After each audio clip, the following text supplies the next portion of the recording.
현장 체험학습을 갔던 초등학생이 주차하던 버스에 치여 숨진 사고와 관련해 과실치사 혐의로 기소된 인솔 교사들에 대한 첫 재판이 시작됐습니다.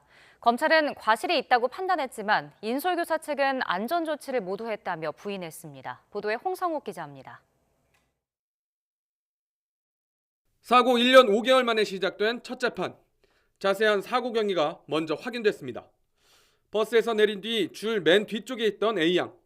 정차한 버스가 주차를 위해 앞으로 이동했습니다. 그 과정에서 버스 우측 앞부분이 A양을 들이받았습니다. 당시 인솔교사는 줄 앞에 있었습니다. 운전기사는 자신의 과실을 모두 인정했는데 쟁점은 인솔교사 과실 여부입니다. 임시 정차한 버스에서 보도와 차도가 구분되지 않는 곳에 학생들을 하차시킨 뒤 담임교사는 학생들의 이동 상황을 살피지 않았고 인솔 보조교사는 자리를 비운 만큼 검찰은 과실이 있다고 판단했습니다. 그러면서 교사들이 아이들 안전을 확보하기 위한 최소한의 주의를 다했다면 충분히 막을 수 있었던 사고라고 설명했습니다.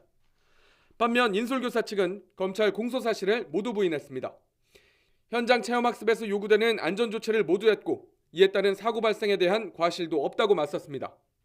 앞서 동료 교사들은 무죄 판결을 재판부에 호소했습니다. 운전자 과실로 발생한 예측 불가능한 사고로 교사가 처벌받는다면 교육활동이 위축될 수밖에 없다고 밝혔습니다.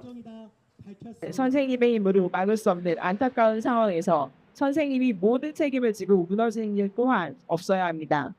우리의 교육이 위축되지 않도록 이번 사고 이후 현장 체험학습을 아예 취소하는 학교가 속출하고 있습니다. 교사 5,700여 명을 대상으로 벌인 설문조사에서도 응답자 가운데 76%가 체험학습이 필요하지 않다고 답하기도 했습니다.